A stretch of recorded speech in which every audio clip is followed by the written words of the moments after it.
જય હિન્દ મિત્રો, આ દાખલો નથી પણ દિલથી ગમે એવો દાખલો જોજો. ગણવાની શરૂઆત થાય ને પછી મૂકતા નહીં, જોજો મસ્ત રીતે. ચલો, અહીંયા છે 5700 આપ્યા છે અને અહીંયા 3800. 00 હું અહીંયા જ કેન્સલ કરી નાખું અને 19 13 57 એટલે 19 13 57 અને 19 2 ને 38. પછી જે નફો મળે છે, નફો રોકાણ કેટલા સમય માટે એવું નથી કીધું, નફો આપ્યો છે. તો નફો કેટલો આપ્યો છે? 4 અને 5. આ નફો 4 ને કેટલો છે? 5 છે.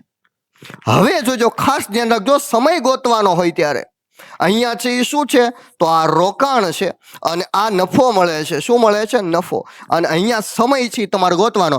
આ 5 છે એનો ગુણાકાર આની સાથે, 5 તેરી 15.